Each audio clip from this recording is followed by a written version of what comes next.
Hello YouTubers, Alaska Prepper here. Well, today is the day that we will show you guys, or I will show you guys, who is the winner of the pizza oven giveaway. Alright, disclaimer though, right now it's only about 11:30 in the morning Sunday, and I said that I was going to give everyone till about 3 p.m. Alaska time on Sunday before I chose, well not chose, but before I got on the website that randomly chooses the comments for that video to disclose the winner. So what I'm going to do is I'm going to go over a small presentation that I have on the federal budget, and towards the end of this video here I'm going to go ahead and add on a clip of me punching in the URL for the pizza oven video that will choose the winner.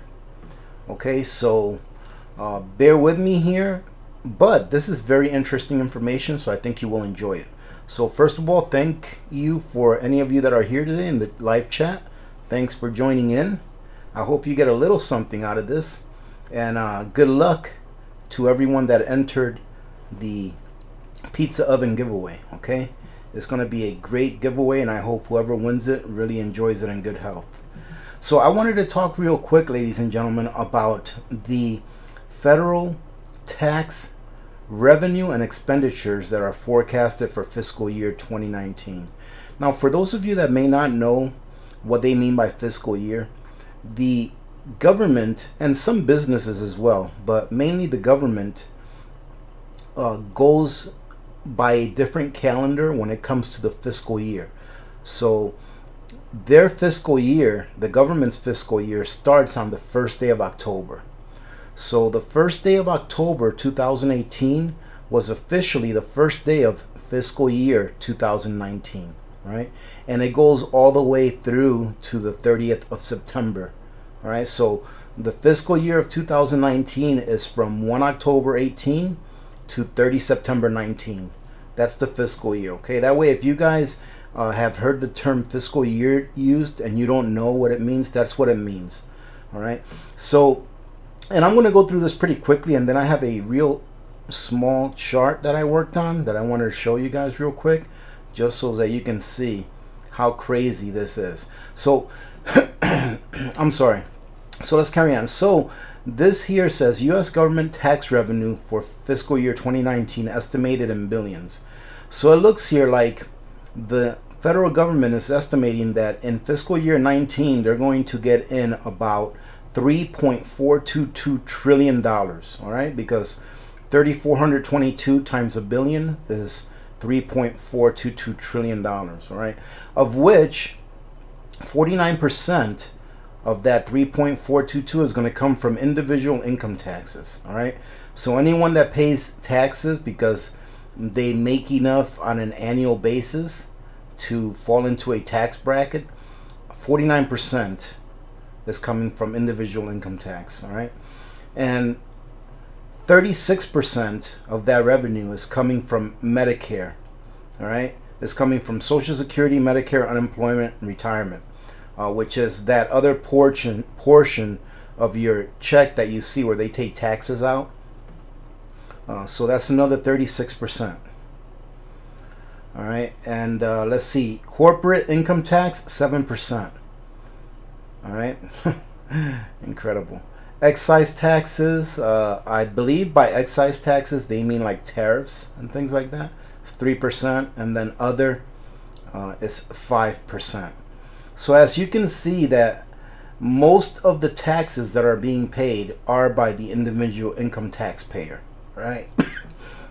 And someone asked in a previous video, I believe it was in Sunday's live chat, they asked that they thought that corporations didn't pay any taxes. Well, as you can see, they do, but it's a dismal percentage compared to what the average Joe pays.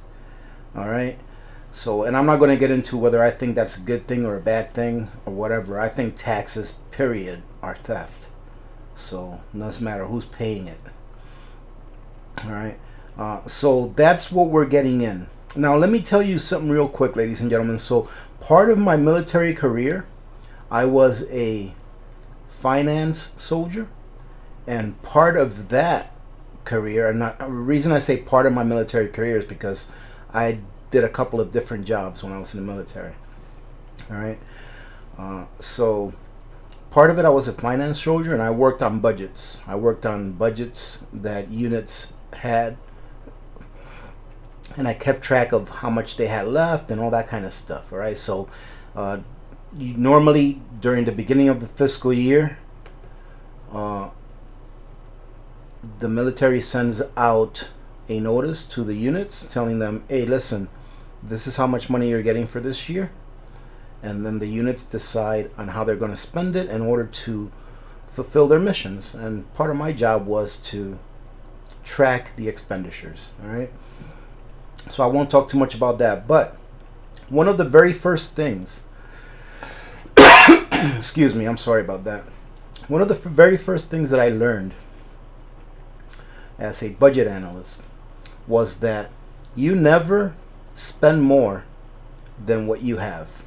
All right, you never spend more than what you have. And if for some reason, let's say that I was working for an infantry unit, let's just say that for example, right? It doesn't matter what unit it was, but let's say that infantry unit was given $100 million to spend that year, right? And let's say that infantry unit, that they had projected that in order for them to fulfill their mission, that they were going to need $110 million. Okay, well, what that infantry unit had to do is they had a couple of recourses. They could do a couple of things. They can submit a request to get the additional $10 million that they're not getting funded. All right, and more than likely, depending on whether it was a unit going to war or not, okay, going overseas and stuff like that, because they need what they need. But more than likely, they would come back and say, no, you have $100 million and that's what you're going to get for the year, so you're going to have to fulfill your mission with that $100 million. And the unit would have to make some decisions. They would say, okay, let's make a list from A to Z of what we really need in order to fulfill our missions. All right, because a military unit has several missions throughout the year. Okay, they have to do this and this and that. They have to do training. They have to send people to schools. They have to get people ready to deploy, all that kind of stuff. Okay, they have different missions within their one big mission.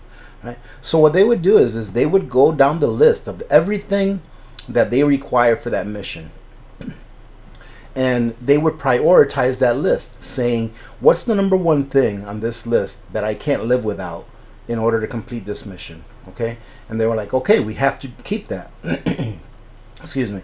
And each one of those items, all right, they would have a number next to it, meaning that they would have a dollar value next to it, saying, okay, this is how much of that 100 million we're going to take out because I really have to have this. For example, let's say servicing their vehicles, all right? Let's say for the year, servicing their vehicles is going to cost 20 million. So like, we have to have our vehicles. We have no choice. We have to spend this 20 million. So, okay, 20 million gets off. Now they're going to go to number two. They're going to say, okay, we need this. We have to have this. Then they're going to get down to maybe number 50 or 60 or 100, whatever it is.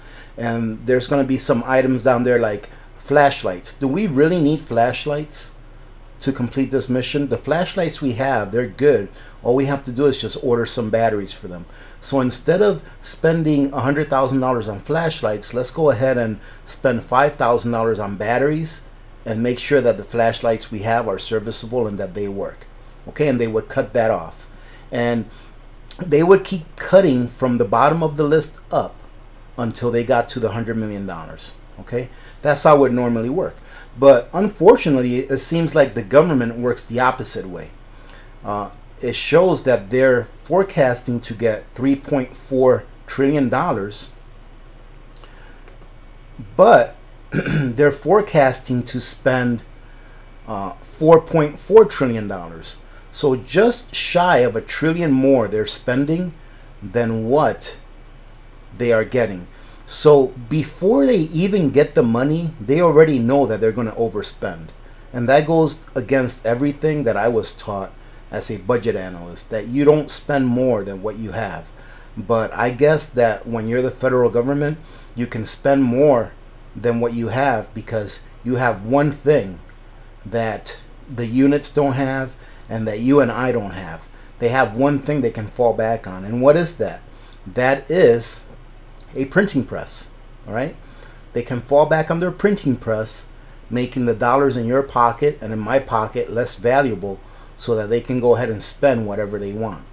And not only that, by spending more than what they're getting, what they're doing is they are mortgaging our children's future. Because ladies and gentlemen, believe me when I say this, we will never ever be able to pay off our national debt. I wish I was wrong. I really do. I wish there was a chance that I was wrong. But we will never be able to pay off our national debt. Right? We have what is called a debt-based economic system, meaning that debt has to be created on a continuous basis or our system will fail. Right? So we will never pay off our national debt. What does that mean? What does that mean to you, to me, to our children? It means that as long as we have that national debt, as long as there is a Federal Reserve note, a dollar, all right, we will be paying taxes on that so that we can at least pay the interest on that debt every year. Okay, so we will be in bondage as a nation, as a people, as long as we have a national debt. Okay, so I wanted to show you this chart as well. This chart here shows the mandatory spending. All right, this is the spending that has to be spent no matter what.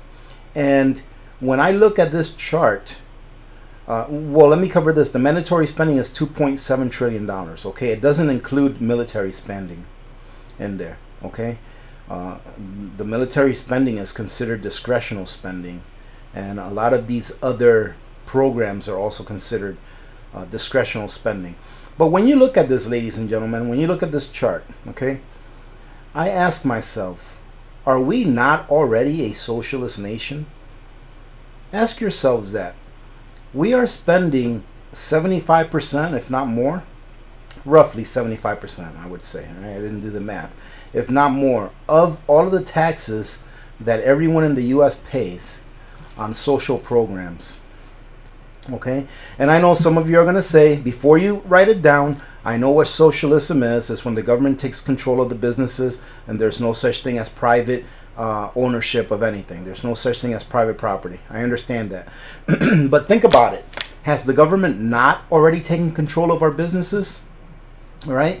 You have crony capitalism, where big corporations buy off politicians so that the politicians can either look the other way and let the corporations get away with what they want, or so that the politicians can be lobbied, taken out to dinner, given some nice fat lobsters and some plane rides and campaign contributions, so that they can let these corporations write the laws, and then they try to pass these laws so that it can benefit the corporations that are paying them off.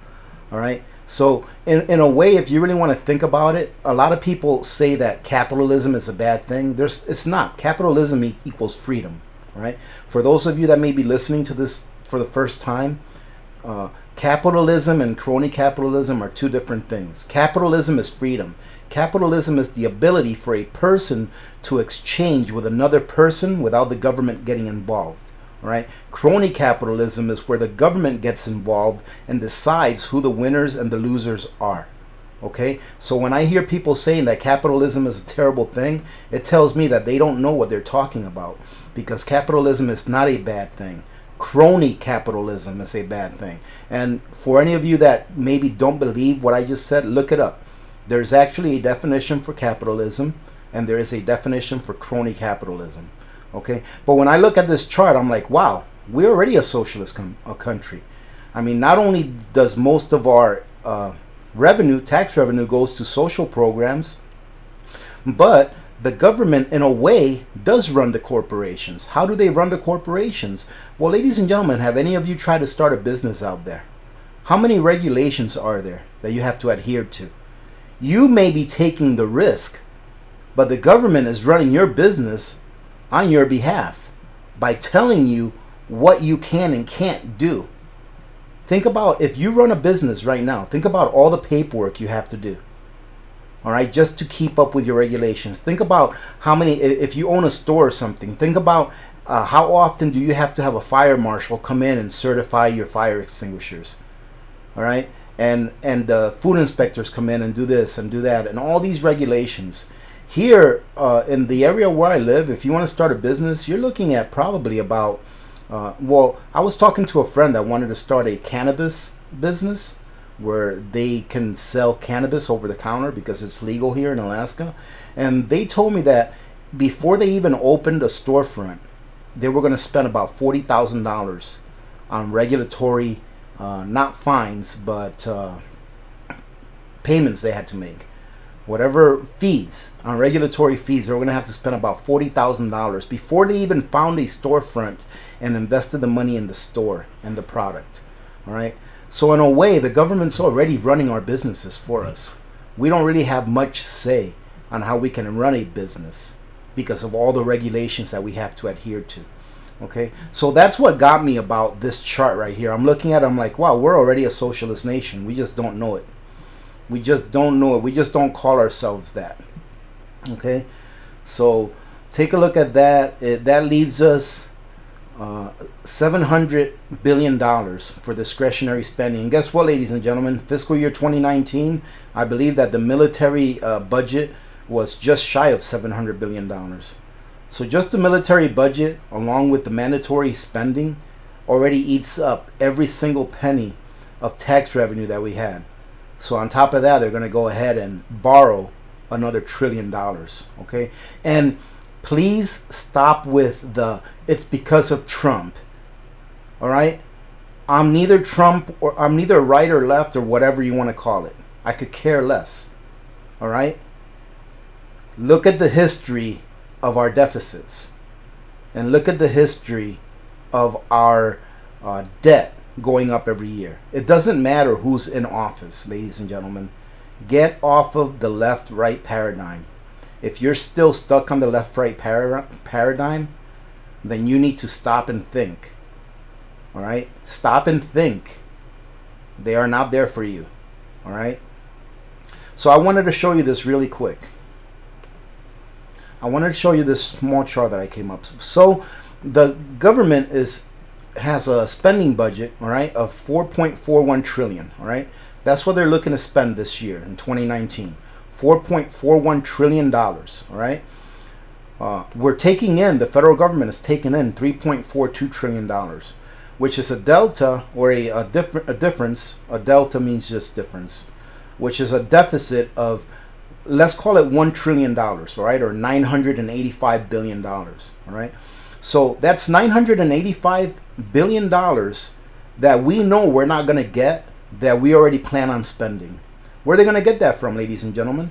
Guess what? They're going to get it from you and me. And if they don't get it from you and me, they're going to get it from your kids. And if they don't get it from them, they're going to get it from their kids. All right, that's where they're going to get it from. How are they going to get it? Are they going to increase taxes? Because I thought that taxes went down this year. Yeah, taxes did go down this year, ladies and gentlemen. But have you ever heard of inflation? Inflation is a tax that most people have no idea how it works. All right, most people have no idea how inflation works and how it eats away at your wealth, at the wealth that you created. It eats it away, depending on how you store your wealth, though. All right. So, anyways, I got offline there a little bit. So I wanted to compare the fiscal, all right, the fiscal outlook of the government to if it were a home. All right. So let's say that in your household, let's say you're making $34,200 a year. All right. You can see these numbers are similar. All right. All I did was knock off a whole bunch of zeros. All right. So let's say you were making $34,200 a year in your household. Okay. Now let's say that your household likes to party hardy, and instead they're spending $44,100 a year. What are you going to have to do in your household in order to fill that gap of $9,900? All right, because now you're spending about $9,900 a year more than what you make. You're more than likely borrowing that money, right? How long, ladies and gentlemen, do you think you're going to be able to borrow almost a third of what you make a year before you're bankrupt? All right, before you lose your home, before you lose your car, how long do you think you'll be able to borrow that before you are bankrupt? Okay, same thing with us. The only thing that gives us the advantage is two things. All right, two things. We have the world reserve currency, number one. All right, number two, we have a printing press that we can turn on anytime we want. And even though the Fed right now says that they're tightening, they're not tightening, ladies and gentlemen. They're still printing. All right, they are still printing every single day. Every day we borrow billions of dollars just to keep our heads above water. Right? I mean, look at this. This is $985 billion for this year. That's almost $3 billion a day. We are borrowing almost $3 billion a day just to keep our heads above water. Okay? And some of this money that we're borrowing, guess where it's going to? It's going to pay off our interest. All right? Some of this money that we're borrowing is going to pay off the interest on our debt. How long do you think that's going to last? I don't know, but I know it can't last forever. All right? And I wanted to show you something else. I wanted to show you what a lie inflation is. All right?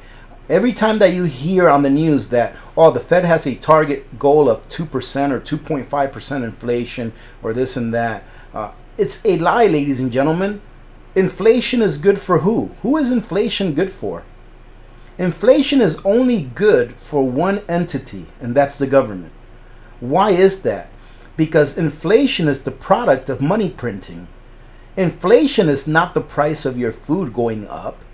Inflation is not the price of that bicycle going up.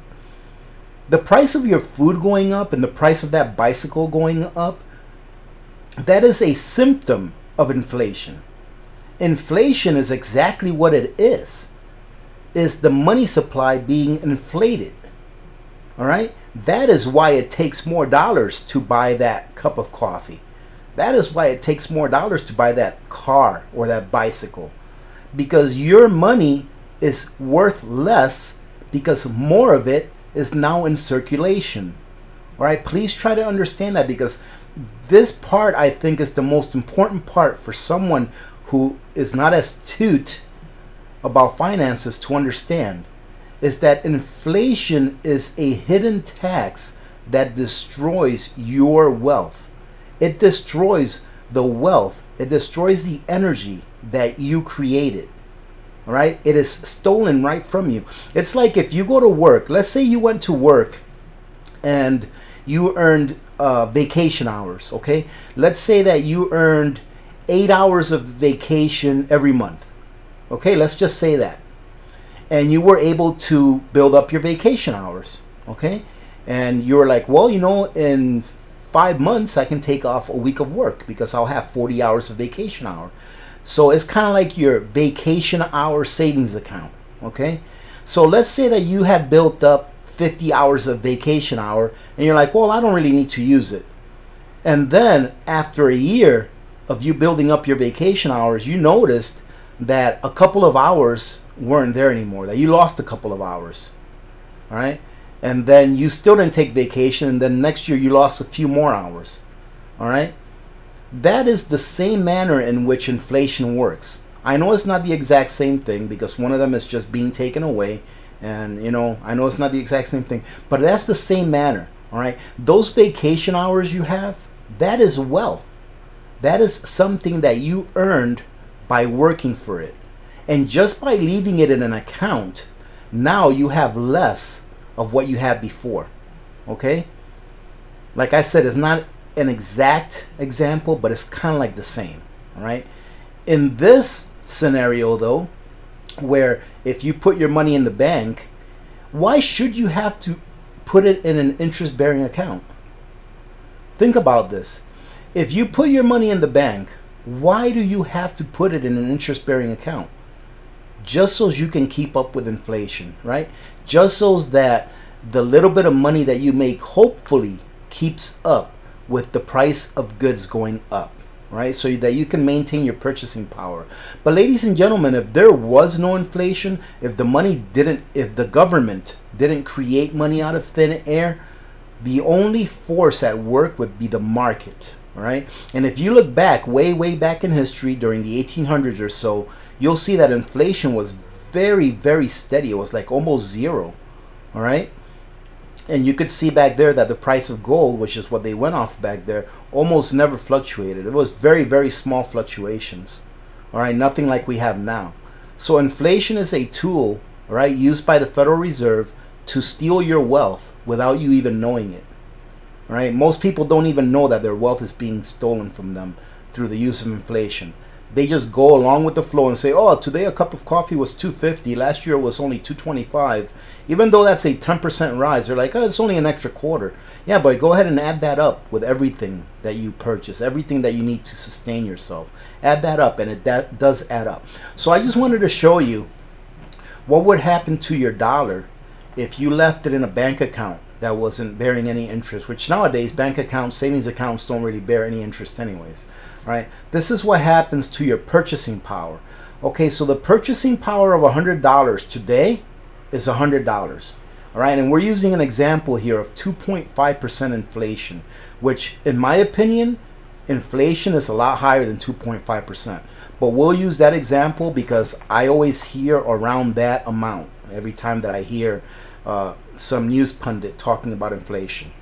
Right? So after the first year, your $100 worth of purchasing power, now you're only going to be able to buy about 97.5% with that $100. You'll still have a $100 bill, but that $100 bill is only going to be able to buy you what $97.5, all right, could buy you today. All right, so hopefully I'm making sense. So that $100 a year ago could buy you $100 worth of stuff. Today, it's only going to be able to buy you what you would have only had to spend $97 a year ago to buy. So you're already losing $2.50 off that $100 by letting it sit there for a year because of inflation. Well, check it out, ladies and gentlemen. I'll go nice and slow. What happens if you leave that $100 in there after 10 years? After 10 years, all right, your $100 is only going to have an equivalent of $77 worth of purchasing power. All right, so what you could have bought back here in year number 1 with $100, all right, back then it would have only taken you $77. But now today, after 10 years, it's going to take you $100 to buy $77 worth of goods. Let's go to 20 years. After 20 years, you're only going to be able to buy $60 worth of goods. Your $100 is now down to only $60 worth of purchasing power from when you started. All right, let's go to 30 years. At 30 years, you're only going to be able, at 30 years, your $100 will only be able to purchase you what $46 purchased you when you put it in the bank. All right, in 30 years. Let's go to 40 years, which is the average work lifespan of a person. We're looking at 36%. So over your working life, which is usually around 40 years, over your working life, if you saved your money, all right, and I know that it's year after year, so it's going to be a little bit more as depending on how much money you have put away and what year you put it away. Okay, I understand that, ladies and gentlemen. I just want to give you a very simple example. Over an adult person's working lifespan, all right, they would have been taxed through inflation a total of about 64%. That is wealth that is being taken from you, all right, and you're not being represented. All right, so if people say taxation without representation, that is wealth that was just taken from you. Maybe not nominally, all right, because you still have that $100 bill, but the only problem is that that $100 bill now can only buy you $36 worth of goods, right? Anyone that's over 40 years old or 50 years old who's listening to this knows exactly what I'm talking about. Go back to 1980, all right? Go back to the 1980s, ladies and gentlemen, back when I was just a little buck, young buck, where I used to go to the store and buy myself a Snickers bar for 15 cents. And now you're looking at buying a Snickers bar for $1.50 in some places. I've seen them as much as $1.79. Right? And I've seen them as little as like 89 cents or something like that. All right. But go back. All right. So those of you that have a little bit of a few years behind you, you all know exactly what I'm talking about. So let's go to 42 years, because I figure 42 years takes you from 18 to 60, all right, which is still not retirement age. But look at that. After 42 years, you will have lost about 66%, just shy, of the purchasing power of your money. All right, ladies and gentlemen, I can tell you this, though. If I would have taken $100 40 years ago and bought some gold, it'd be worth a lot more. It would have a lot more purchasing power than what $100 today has, right? Gold and silver tend to keep up with inflation. Silver usually lags behind gold, all right? But gold usually does keep up with inflation. Silver will eventually skyrocket because it's been manipulated so much. And you've all heard me say that several times, all right? So, but that's my opinion, okay? I'm not giving any financial advice. All right, so ladies and gentlemen, I just want to have you take a look at this. I mean, go take a look. Get on Google, ladies and gentlemen, or get on DuckDuckGo. I guess that's the new thing, DuckDuckGo, because they don't keep your search history or whatever. All right, but get on whatever it is that you want and look this up. Look back and see how much something was worth 20 years ago, 30 years ago, 40 years ago, and see how much it's worth now, or how much it costs now. And you'll see how devalued our Federal Reserve notes have gotten over time through the power of printing, right? Through the invincible tax called inflation. Hello YouTubers, Alaska Prepper here. First of all, let me apologize for the last portion, or the first portion of this video, cutting off a little prematurely, okay? And I just wanted to show you all that this is the YouTube random comment picker. So what I'm going to do now is I'm going to place the URL for the video, and then it's going to automatically load the comments. Oh, let's see. Excuse me. Let's see if my computer will do it. It is actually, let me show you all. It is actually a little after 3 p.m. Alaska time, because I was getting ready to do this right at 3 p.m. and my computer just shut off. So I had to restart everything. So as you can see here, there was 291 unique users found. And I think I'm one of them as well. All right, because I do believe that I left a pinned comment on there. So let me tell you all what's going to happen now. I'm going to press this button where it says randomly pick winner, okay? And this is the best way for me to keep it 100% random, right? For those of you that may be seeing this for the first time, all right? It allows me to keep it 100% random. And let me go ahead and do the disclaimer really quick, all right? Now, whoever the winner of this pizza oven is going to receive the pizza oven in the mail via Amazon. So what I will do is I will order it via Amazon and have it shipped to your address. Now, obviously, if you win, you will have to email me. My email is in the description of the videos. Any video you see, more than likely the most recent ones, my email will be in there. Email me your name, your address, and Amazon does require your phone number, okay, just in case they have problems delivering it. If you are worried about sending me your information, I've done a lot of giveaways and I've never given away anyone's information. I don't sell it, I don't do anything with it, I just use it to send you your package or your prize, okay? So I don't want you to be worried about any of that kind of stuff, all right? And another thing is, remember that if you do not live in the United States, okay, and I cannot ship this to you because maybe you live in a different part of the world, in a different country, because it's too expensive to ship, or because it just won't ship to your location, what I will do then is I will email you an Amazon e-card. All right, it's an Amazon gift card that I will email you, and you will get the code from it. Actually, I think you get an email from Amazon with the code to get your funds put into your Amazon account. Okay, so those are the only two options that I have in order to be able to deliver to you, the winner, this prize. Okay, I just want to make sure that you understood. The reason I'm taking the time to go over this really quickly is because this is the most comments we've ever had on a giveaway. We've got 291. You can say 290 unique comments. Okay, and that's a great thing because a lot of people participated. All right, so here we go. Good luck, everyone. Hey, I won. Ladies and gentlemen, thank you so much for participating. I won. Oh, that is too funny that picked me. Okay, obviously I disqualified myself. Okay, so here we go. Number 2. Drum roll, please. Nicole Gomez. Nicole Gomez. Let's see. This is her comment. Wow, you have a wood stove. I don't see why it wouldn't work on it.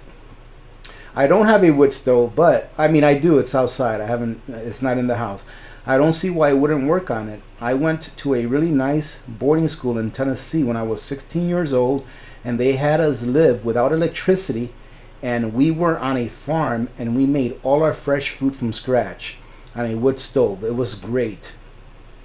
Awesome. Well, Nicole, congratulations on winning the pizza oven. All right, I hope that you use it in good health.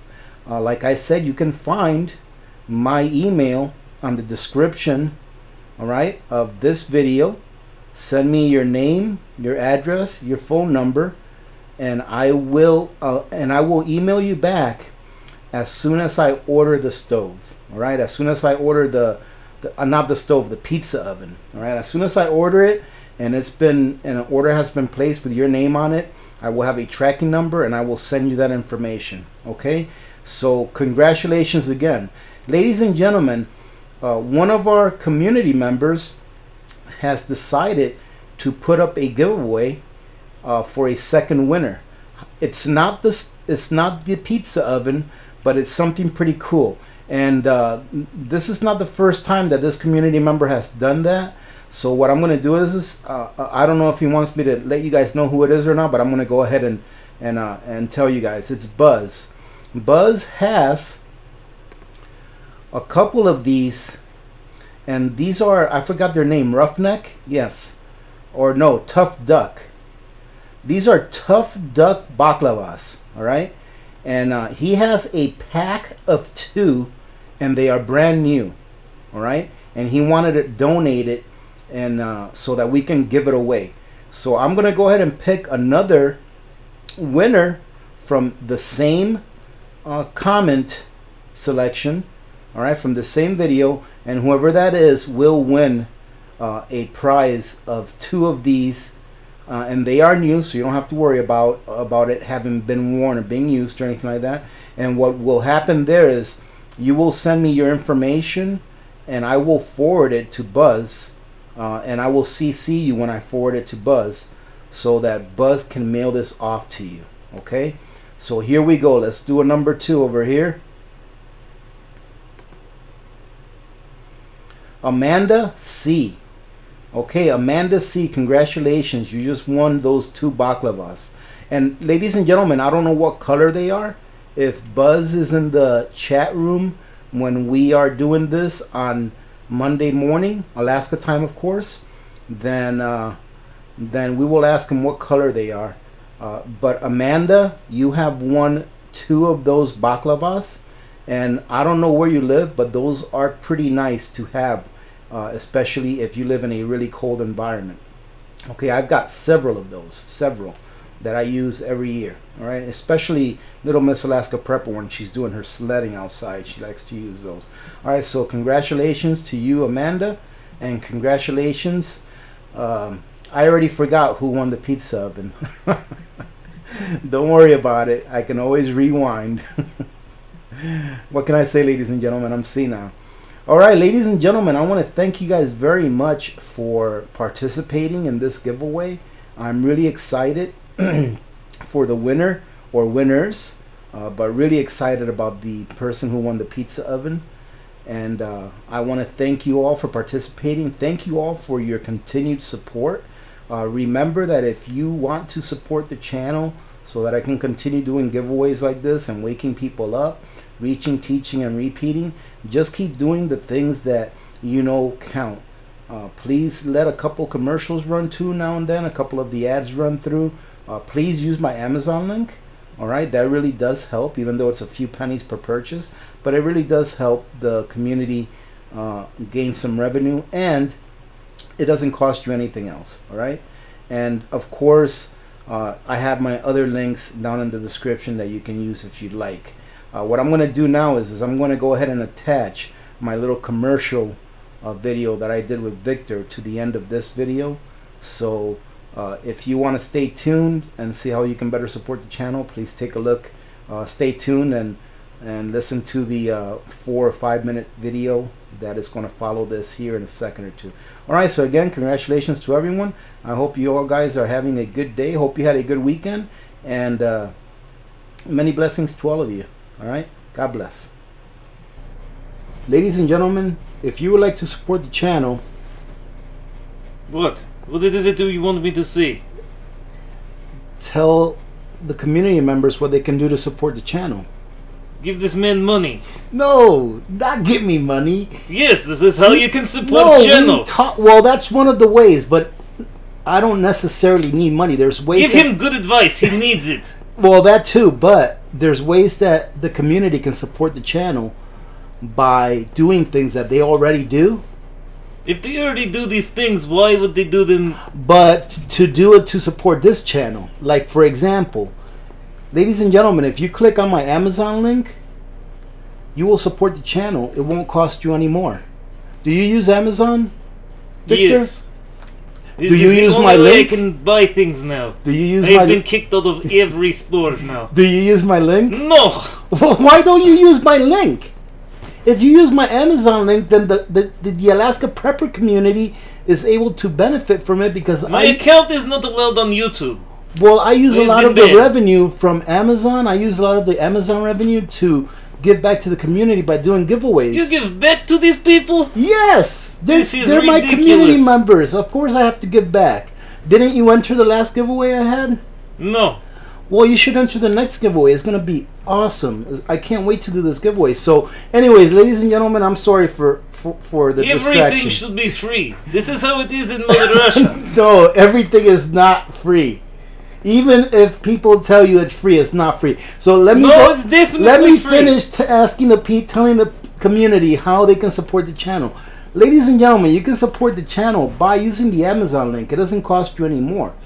You can also support the channel by letting 1 or 2 of the ads that come up during the videos run through, so that our channel can be credited with that ad.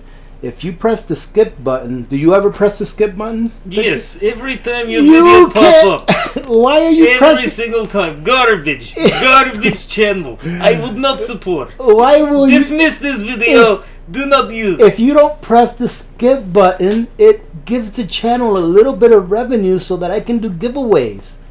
I like doing giveaways because it allows new preppers to get some cool stuff that they can use for their prepping endeavors. Do you understand that? That's why I like to do it. You take this revenue, and instead of buying vodka, I'm not going to buy vodka with it. You give to these people who definitely will not use to buy vodka. Well, they don't get the money. They get an actual prize in the mail. I have it mailed to them. I sell it. Buy vodka. Well, here's another way. I know you like precious metals, right? You say you like silver for making silver bullets to kill werewolves. Well, ladies and gentlemen, if you are in the market to buy some precious metals, please take a look at my SD Bullion link below. Every time that you register to SD Bullion, the channel gets some credit for that as well. And the revenue that I'm going to get from SD Bullion, if anyone registers with them, I'm going to use to give away silver. What do you think about that, Victor? Do you want to use my SD Bullion link so you can buy yourself some silver? Silver sounds nice. It does. You like the silver? Now, ladies and gentlemen, if you can dig in your pockets, you're more than welcome to do a super chat during our live chats.